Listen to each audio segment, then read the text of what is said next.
Gente, vamos agora detalhar para vocês o caso que tem assustado bastante os moradores do Distrito Federal, do Brasil como um todo, né? O caso das mortes no Hospital Anchieta, que chocou não só o Distrito Federal, como todo o país.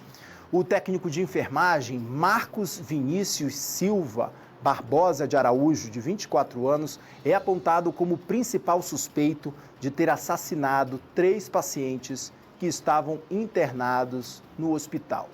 Ele confessou o crime em depoimento à polícia. Segundo a investigação, o homem injetou doses altas de um medicamento nos pacientes.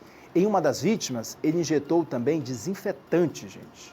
Marcos Nailton está acompanhando esse caso, esteve ontem na coletiva, hoje seguiu apurando outros detalhes dessa investigação e conversa ao vivo comigo, inclusive com um dos familiares dessa vítima, né, a filha de uma dessas vítimas. Marcos, muito bom dia para você. A gente vai conversar já já com a filha do João Clemente. Eu queria que você, antes de mais nada, trouxesse para a gente um pouco também desse resumo das investigações, ou então daqui a pouco você traz os detalhes da investigação. Fica com você agora, Marcos. Oi, Kenzo, bom dia para você, para quem assiste o SBT Brasília, primeira edição. É isso, eu estou aqui na casa do seu João Clemente, né? O funcionário da CAESB de 63 anos, uma das vítimas, né, desse caso que chocou o Distrito Federal e também o país, né?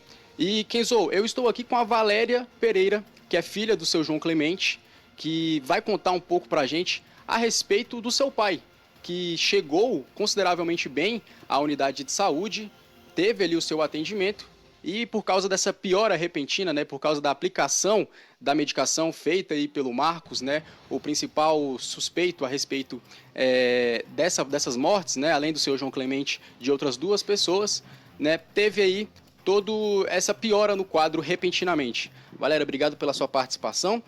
Eu queria que você falasse pra gente a respeito do seu pai, desde o início. Ele deu entrada à unidade de saúde consideravelmente bem, né? Qual foi ali as queixas que ele teve para dar entrada à unidade de saúde? Bom dia. Bom dia. Então, meu pai, ele foi para o hospital dirigindo, bem, consciente. Ele estava com queixa de uma tontura há alguns dias e por isso resolveu procurar o hospital. Estava com uma suspeita de que fosse labirintite. Chegou lá, foi constatado que ele estava com um coágulo cerebral, que ia ter que fazer o procedimento cirúrgico de drenagem de emergência, que é um procedimento, apesar de ser algo na cabeça, mas é relativamente simples, não é algo tão invasivo assim.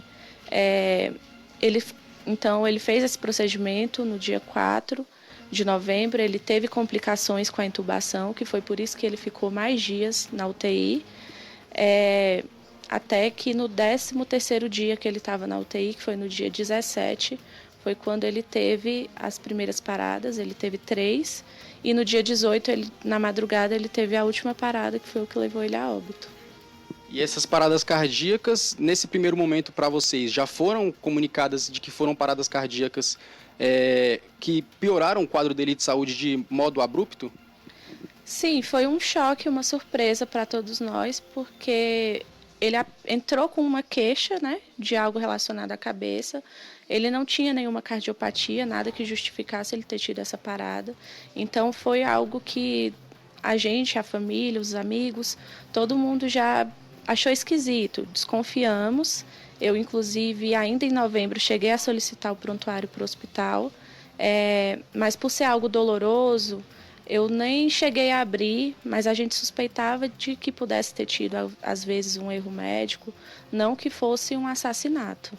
Então, em primeiro momento, a família desconfiou de um possível erro médico, né? Ele chegou ali com dores na cabeça, teve o quadro agravado, de certa forma, né? Precisou ser entubado por complicações no pulmão e depois veio as paradas cardíacas. Isso, exatamente, mas nunca imaginamos que pudesse ser um homicídio dentro de um hospital particular, onde a gente acredita que a pessoa vai estar sendo cuidada, que vai ter um zelo pela segurança dela, então é algo realmente chocante. Eu queria saber de você como era o dia a dia do senhor João Clemente, né? Um homem que estava próximo de se aposentar, funcionário da CAESB há cerca de 29 anos, em pouco mais de 2 anos ele iria se aposentar. Ele era uma pessoa ativa, trabalhava muito. Como era o dia a dia do seu pai? Sim, ele trabalhava bastante, ele gostava muito do trabalho dele. Nos momentos livres ele sempre foi muito família, gostava das famílias, dos amigos, da gente realmente aproveitar a vida, confraternizar. Ele era uma pessoa muito serena, muito boa, muito calma e nós estamos indignados com o que aconteceu. Entendo, Valéria. Kenzo, a Valéria nesse momento está te ouvindo. Se você tiver alguma pergunta a fazer a ela está te ouvindo, tá? Obrigado, Marcos. Valéria, antes de mais nada, quero que você receba o nosso abraço fraterno de muitos sentimentos diante dessa dor, que já é uma dor imensa de perder o pai, de perder um ente tão querido como seu pai, e que, pelo relato que você está trazendo, Valéria, era um homem extremamente ativo, saudável até, participava dia a dia das atividades da casa, né? Tinha uma rotina de trabalho, não era um homem que estava acamado há muito tempo, pelo contrário, ele estava se sentindo bem durante boa parte desse tempo, e quando ele sentiu essas tonturas, os primeiros sintomas, então, que o seu João Clemente teve foram as tonturas que levaram ele a procurar, então, o hospital, para aí sim, ao chegar no hospital, ele deu entrada e ficou internado. O quadro de saúde dele foi agravando. Queria muito que você explicasse para a gente, que você tentasse falar um pouco para a gente sobre essa dinâmica, inclusive, do agravamento do quadro dele. Valéria, como foi que ele chegou lá com uma tontura, com dor de cabeça, e na sequência ele já foi internado por quê? Ele teve alguma complicação por conta da tontura? O que os médicos explicaram para vocês do caso de internação? Porque quando a pessoa chega na unidade de emergência com uma dor de cabeça ou com uma tontura, ela vai ser primeiro num clínico médico ali, geral mesmo, né? E não já vai direto para uma UTI. O que foi que aconteceu? Minha mãe que acompanhou ele no dia 4, do dia 4 ao dia 18, ela sempre esteve ao lado dele. Então, quando eu fiquei sabendo, já era em torno de meio-dia, que foi quando minha mãe me ligou e falou que ele ia precisar fazer um procedimento de urgência. Mas ele passou pelo pronto-socorro primeiro e tudo, mas quando foi meio-dia, que foi quando eu fiquei sabendo, ele já estava no leito da UTI. No dia 4, assim que nós ficamos sabendo, eu e meu irmão fomos lá para a gente ver meu pai. Nós conversamos com ele, ele estava bem, estava consciente. Ele falou para a gente trazer o carro dele de volta para casa, porque ele havia ido dirigindo. E nós estávamos confiantes que tudo daria certo, que ele ia fazer a cirurgia e que ele ia ficar bem. A médica tinha falado para a gente que ele deu entrada numa terça-feira, que provavelmente até o sábado ele já teria alta, mas por conta dessa complicação que ele teve com a intubação, foi o que fez ele permanecer mais dias na UTI. E Valéria, aí ele foi agravando, o caso foi agravando. Com o passar dos dias, sua mãe estava lá acompanhando, então, e não percebeu nenhuma dessas movimentações. A família não desconfiou de nada em nenhum momento, Valéria? Não. A única desconfiança que nós tivemos foi realmente, às vezes, por conta dessa intubação, porque foram 3 tentativas de intubação, eles tiveram dificuldade, mas foi realmente por conta da obesidade, ele já tinha a apneia grave não tratada, então foi uma questão realmente fisiológica que dificultou essa intubação. E com o passar dos dias, assim, o estado dele era grave, mais estável, e ele apresentava uma melhora lenta, mas contínua. Então nós tínhamos esperança até que veio realmente esse susto, que foi receber a notícia que ele tinha tido uma parada cardíaca, e nós ficamos realmente sem entender, porque não faz sentido ele ter tido essa parada cardíaca. Agora, Valéria, e aí quando a família passou por esse momento de muita dor, até que o corpo do seu pai fosse sepultado, e aí se passaram alguns dias. Depois desses dias é que vocês receberam essa notícia, então, já sobre esse possível assassinato, né? Porque diante das imagens, inclusive, que a polícia diz que tem em mãos, de que todos esses medicamentos foram manipulados por esses técnicos de enfermagem nesses pacientes, como é que foi como essa notícia chegou na família, como é que foi e tudo isso para vocês no momento em que vocês receberam essa informação, Valéria? Nós fomos informados, na verdade, de toda essa situação somente na semana passada, que foi quando o hospital entrou em contato com a gente para ter uma reunião. Nós ficamos sem entender, imaginando muitas coisas, porque já tinha se passado quase 2 meses do dia do falecimento do meu pai. E quando chegamos lá foi realmente uma surpresa estarrecedora, algo muito revoltante. E um questionamento também que eu tenho é como que isso acontece dentro do hospital e ninguém vê? Onde estava o enfermeiro, onde estava o médico? Como é que um técnico tem acesso a essa medicação, que é uma medicação que a gente sabe que ela é usada para eutanásia em animais? Realmente ela tem uso, sim, na medicina, mas de uma forma controlada. E isso aconteceu e ninguém viu, ok? O hospital que desconfiou, que começou a investigação, mas isso não anula também a responsabilidade deles. Porque agora meu pai não vai voltar, mas a gente está aqui para lutar por justiça e para que isso não aconteça com mais ninguém. E o que mais revolta também, Valéria, imagino que seja a crueldade, né, que esses técnicos tiveram com essas vítimas, inclusive seu pai, que não tinham chance de defesa. Estavam ali diante de profissionais, né, que a gente acreditava que fossem profissionais que estariam aptos a tratar, a trazer a cura desses pacientes, mas que não, que estavam ali, na verdade, com um outro fundamento, com uma outra intenção diante de tudo isso que aconteceu. Isso traz uma revolta, acredito que muito grande, diante desse cenário. Sim, porque ele estava completamente indefeso, né? A pessoa está no momento mais vulnerável da vida dela. Minha mãe estava acompanhando meu pai o tempo todo e ela, inclusive, estava se sentindo culpada porque ela estava no hospital no momento. Ela não estava no leito exatamente nesse momento, porque é impossível ficar 24 horas do lado. Uma hora ela tem que sair para ir no banheiro. Os próprios técnicos e a equipe de enfermagem pedia para ela se retirar quando eles iam cuidar dele, né, dar banho, enfim. Então, é realmente muito revoltante, porque a pessoa não tem chance nenhuma de defesa. Ela está ali para ser cuidada mesmo. E uma coisa também que a gente fica pensando é porque, se for um psicopata, às vezes acontece, mas qual a chance de ter 3 juntos? Porque essas 2 outras pessoas que estão envolvidas também, elas permitiram que isso acontecesse.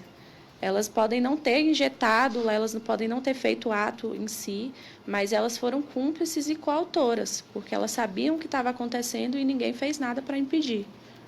Exatamente, exatamente. Agora, a polícia tem mostrado algumas informações para vocês, já chegou a colher o depoimento da família. Em que pé que está isso, Vanessa?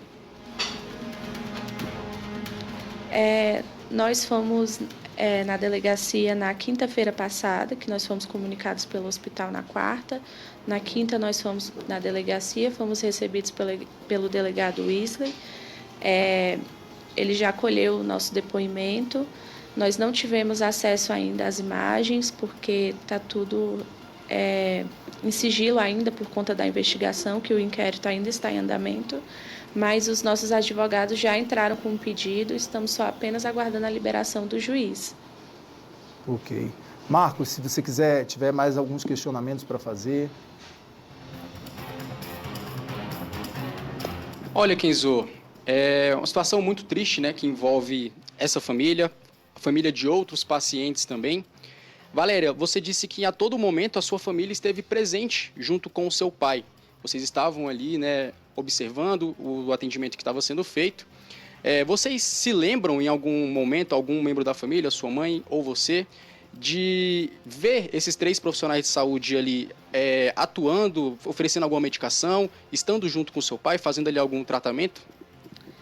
Não, na verdade, a gente não conseguiu identificar eles até por conta da paramentação, né? Como fica com máscara, touca, fica difícil de identificar. A gente também não pode afirmar nada sem ter certeza. Mas realmente não conseguimos identificar. E pelas imagens também, ele espera não ter um acompanhante no quarto para poder entrar. Alguns dos técnicos ou enfermeiros que iam fazer a medicação, alguns falavam, né, informavam minha mãe quando ela estava presente, falavam: eu sou fulano, eu vou fazer a medicação tal, que o médico receitou. Outros não falavam, então realmente fica difícil de saber. E nunca que a gente ia imaginar também que uma coisa dessa ia acontecer. Porque se chega um profissional de saúde ali e fala que está receitando, por exemplo, Kenzo, claro, não é o caso, dipirona, vocês vão acreditar que é aquele medicamento que está sendo receitado. Isso, dentro de um hospital nós vamos acreditar que os profissionais estão ali realmente para prezar pela saúde dos pacientes, não que eles vão atentar contra a vida desses pacientes, ainda mais num momento tão frágil e tão vulnerável desse. Eu sei que a prisão dos envolvidos é importante, nesse momento pode trazer ali, né, um senso de justiça, mas imagino que ainda não conforte totalmente vocês, né, porque é um caso recente, vocês descobriram recentemente e não sabemos ainda, principalmente o que motivou esses profissionais a cometerem esses assassinatos. Nós já estávamos lidando com a perda do meu pai, que já foi algo repentino, foi realmente muito triste, então já era uma coisa difícil, mas a gente saber que foi dessa forma realmente é algo muito mais difícil ainda. Eu acredito, nós vamos lutar pela justiça, mas eu acredito que realmente superar, se conformar com o que aconteceu, isso nunca vai acontecer. Então, no dia que aconteceu esses homicídios, eles não mataram apenas meu pai, eles mataram também uma parte de mim, uma parte da minha mãe, do meu irmão, das outras famílias. E é por isso que é difícil falar, é difícil vir a público, vir falar disso, se expor, mas é algo muito maior. É por isso que eu estou aqui, porque a gente vai realmente lutar por justiça, que todos os culpados sejam responsabilizados, incluindo o hospital. Kenzo, estamos falando de um senhor de 63 anos, jovem, que estava prestes a se aposentar, realizar seus sonhos, curtir com a família, ter mais tempo com a família, viajar, com vários sonhos, e que teve, infelizmente, a sua vida ceifada por uma pessoa que a gente esperava que cuidasse dele num momento tão difícil, que ele descobriu aí um coágulo na cabeça, um procedimento consideravelmente simples e que, infelizmente, foi vítima aí de um assassinato, de um homicídio.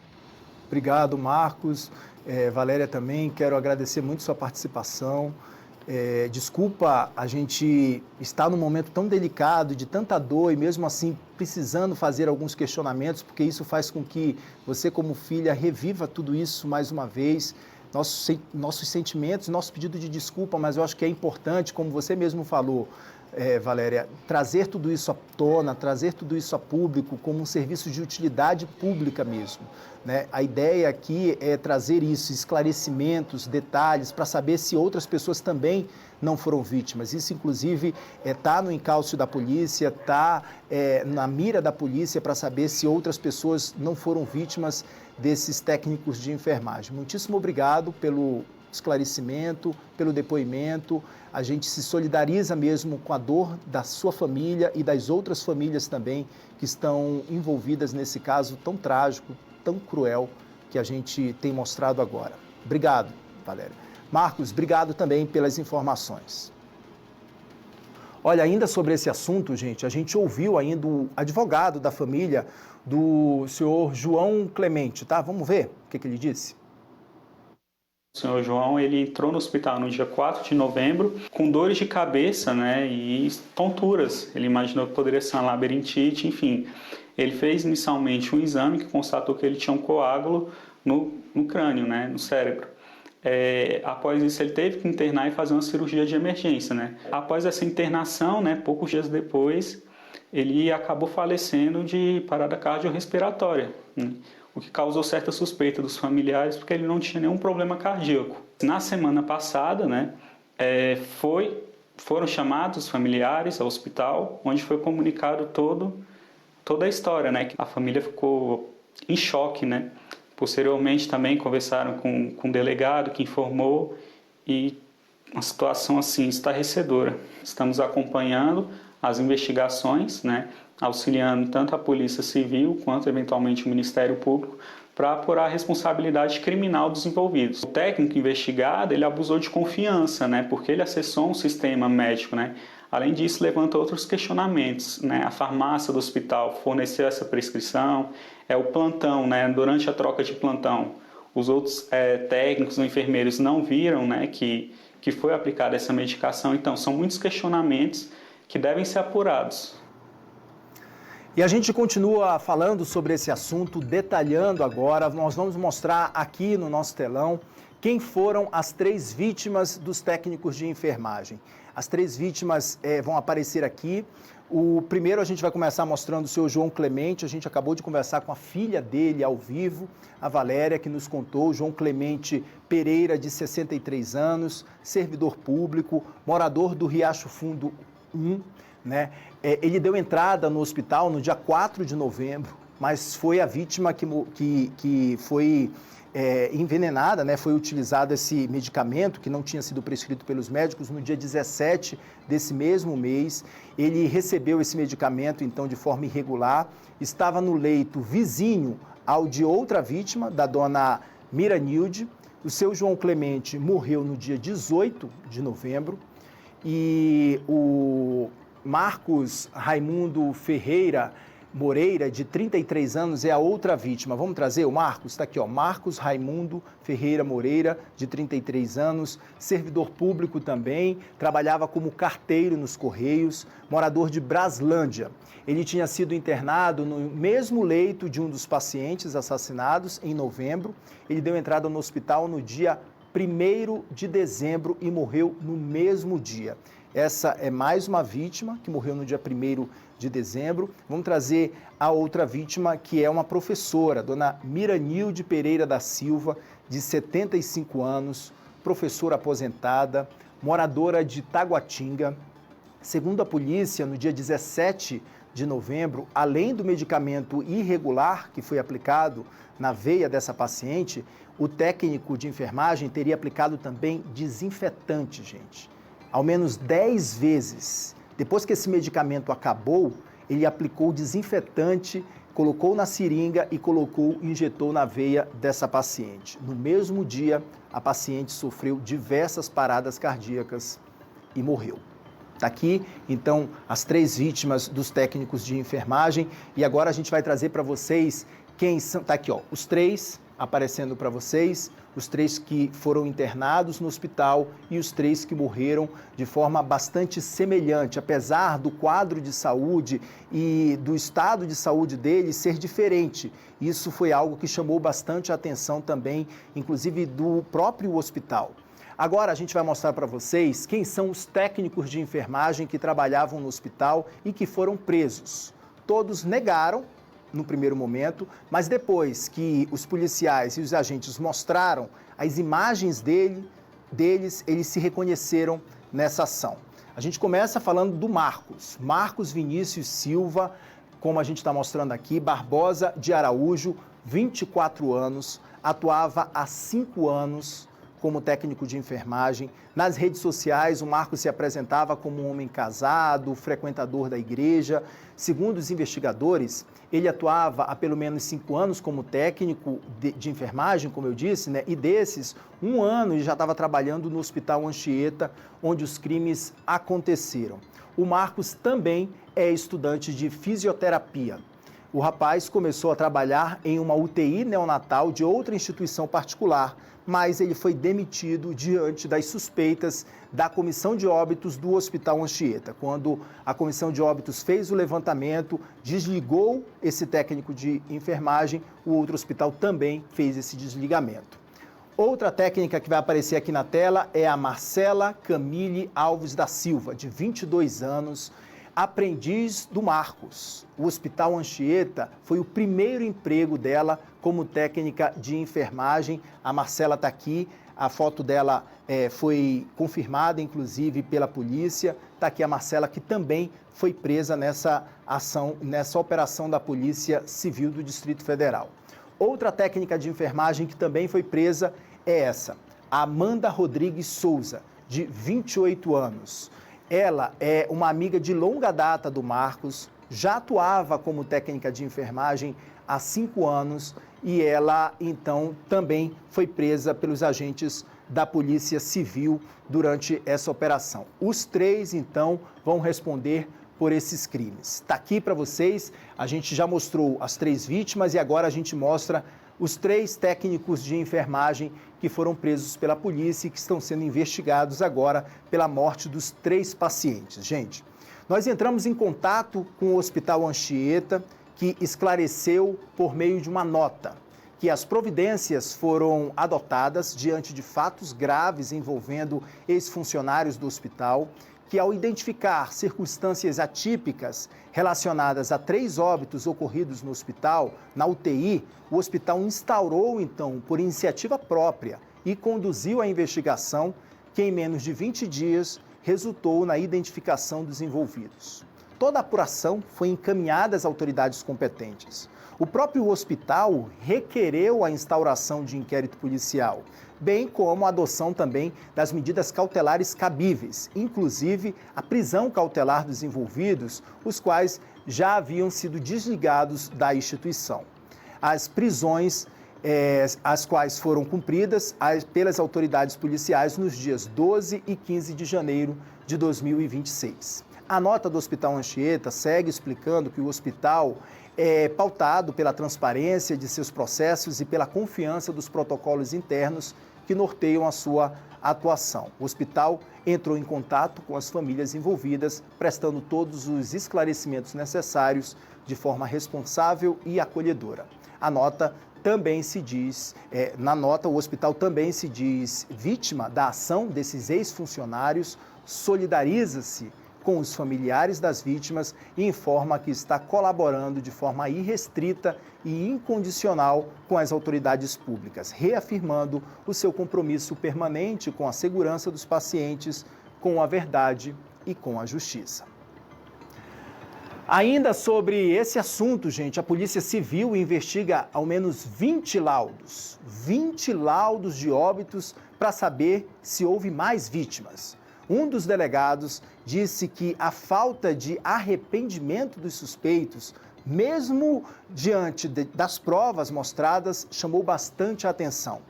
Nossa equipe preparou então alguns trechos da entrevista concedida pela Polícia Civil. Rodou. Os elementos coletados, eles são bastante robustos. Nós temos os vídeos demonstrando as ações dessas pessoas e temos também a análise do prontuário médico, de todas as ações que foram realizadas, ações médicas, em relação a esses pacientes. E existem elementos convincentes de que o técnico de enfermagem, ele se passou pelo médico, ele entrou no sistema que estava aberto, no sistema que faz a prescrição dos medicamentos no hospital, por 2 vezes, e se passando pelos médicos, ele prescreveu esse medicamento. Ele também foi até a farmácia, buscou os medicamentos, ele preparou os medicamentos, ele escondeu os medicamentos no jaleco e ele aplicou esses medicamentos na veia dos pacientes. E eles também aguardavam a reação desses pacientes, porque esse medicamento, uma vez injetado diretamente na veia, que não deve ser feito, provoca parada cardíaca. Em poucos segundos depois da aplicação, esses pacientes apresentavam parada cardíaca. E esse técnico ainda realizava massagem cardíaca, tentando salvar o paciente que ele tinha aplicado a medicação, tentando matar. Inclusive, em um dos casos, quando esse medicamento acabou, ele não teve acesso mais a esse medicamento, ele pegou o desinfetante que estava no leito e por mais de 10 vezes, através de uma injeção na veia, aplicou sobre esse paciente, o que causou também a morte. A gente está falando um cenário aí de uns 20 laudos, né? São exames de celulares, exames de logs, muita gente trabalhando. E, de fato, sim, é fundamental que a gente tenha... O objetivo do perito criminal, neste caso, é fazer uma reconstrução, um timeline. Eles aplicaram de uma forma irregular, não controlada, de uma forma inadequada. Então, eles com certeza sabiam dos efeitos potenciais dessa medicação. Um dos pacientes que, após diversas paradas cardíacas, houve a suposta aplicação de um desinfetante e depois dessa aplicação, que foi inclusive mais de uma ocasião, o paciente acabou evoluindo para óbito. Claro que a gente, ao longo dessa edição, ainda vai trazer mais detalhes sobre esse processo de investigação que está sendo feito pela Polícia Civil, que agora precisa entender o motivo. Essa é a grande questão, essa é a grande pergunta que os investigadores têm feito e têm tentado conseguir nos relatos e nos depoimentos dos 3 presos, dos três técnicos de enfermagem. Inclusive, todos os celulares deles foram apreendidos, como nós mostramos agora há pouco aqui nessa entrevista dos delegados responsáveis pelo caso. Esse material é um vasto material que já está passando por uma longa perícia. Daqui a pouco a gente vai trazer os detalhes, inclusive, disso, porque até agora a polícia ainda não sabe o que motivou, o que fez com que esses técnicos de enfermagem tomassem essa atitude, que colocassem ali na veia desses pacientes medicamentos que não estavam prescritos pelos médicos e que eles tinham conhecimento, segundo a polícia, de que esse medicamento, ao ser injetado na veia desses pacientes, levaria ao óbito desses pacientes. Não só medicamentos que foram injetados, até desinfetante foi injetado na veia de uma paciente, como nós mostramos agora. O delegado responsável pelo caso explicou nos detalhes de que nessa paciente em que foi injetado o desinfetante, essa paciente já estava internada, já estava ali numa situação bastante complicada. Eles colocaram na veia dessa paciente os medicamentos que não tinham sido prescritos pelos médicos. A paciente agravou o estado de saúde dela, mas continuou ali, teve uma sobrevida, digamos que assim. Ainda assim, segundo a polícia, depois que os medicamentos acabaram, o técnico de enfermagem, que a gente está mostrando na imagem para vocês, o Marcos, segundo a polícia, a imagem é muito clara do circuito de segurança que mostra ele pegando então o desinfetante que estava nas proximidades do leito dessa paciente, colocando na seringa e injetando ao menos 10 vezes no corpo dessa paciente, que logo depois teve uma parada cardiorrespiratória e veio a óbito. A imagem que vocês estão vendo agora na tela para vocês é de 3 pessoas que foram presas e que são suspeitas já e que confessaram, inclusive, a participação, de acordo com a polícia, ao se reconhecerem nessas imagens desse crime, desse assassinato que aconteceu dentro do hospital. Segundo a polícia, gente, os suspeitos, eles sabiam o que estavam fazendo. Eles sabiam que estavam aplicando o medicamento que levaria ao óbito desses pacientes. Vamos ver na reportagem da Yasmin Costa. As prisões fazem parte da Operação Anubis. Os suspeitos são um técnico e 2 técnicas de enfermagem, com idades entre 22 e 28 anos, que atuavam na UTI do Hospital Anchieta, em Taguatinga, a 20 quilômetros de Brasília. De acordo com as investigações, os crimes ocorreram nos meses de novembro e dezembro de 2025. Os pacientes teriam morrido poucos minutos após receber na veia uma substância aplicada fora de qualquer protocolo médico. Também há a suspeita de que eles teriam aplicado desinfetante em ao menos uma das vítimas. 2 homens de 63 e 33 anos e uma mulher de 75 anos morreram. Um dos produtos usados pelos suspeitos é considerado extremamente perigoso. Pode provocar parada cardíaca em questão de minutos e, o mais grave, não deixa sinais claros em um primeiro momento, o que pode fazer a morte parecer natural ou uma complicação clínica. Segundo a polícia, os suspeitos sabiam o que estavam fazendo. Elas sabiam qual era a substância que ele estava usando, tanto no medicamento quanto no desinfetante. Elas sabiam que A aplicação direta na veia daqueles produtos causaria a morte, poderia causar a morte, e mesmo assim elas não interviram e não fizeram nada. A investigação foi ampliada e a Polícia Civil vai analisar pelo menos 20 atestados de óbito para saber se outras mortes tiveram o mesmo padrão, inclusive em outros hospitais onde os suspeitos teriam trabalhado. Agora a gente chama a atenção e mostra para vocês o exato momento em que os agentes da Polícia Civil do Distrito Federal deflagraram a operação e prenderam o técnico de enfermagem, o Marcos Vinícius, o momento em que os agentes da polícia foram até o imóvel em que ele estava. Tá aí a imagem, vamos ouvir? Polícia! Bora, Gabi!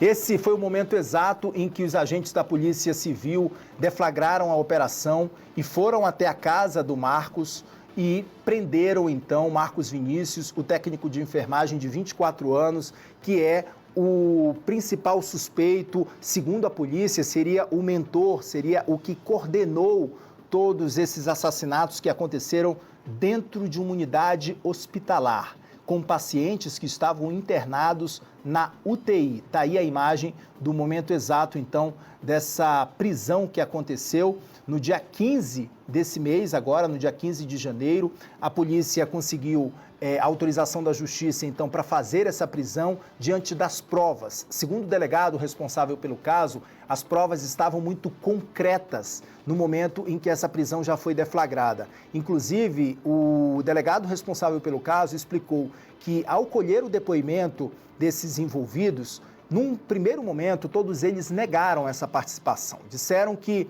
não tinham nenhuma participação em relação a essas mortes, que os medicamentos que tinham sido manipulados e que tinham sido injetados nesses pacientes eram medicamentos que tinham sido prescritos mesmo, corretos, para o tratamento dos pacientes, mas o delegado, na sequência, pegou as imagens do circuito de segurança da UTI, que o hospital tem o circuito de segurança, que mostra a ação de todos eles, né, a movimentação deles nos leitos dos pacientes que vieram a óbito. Eles se reconheceram na imagem.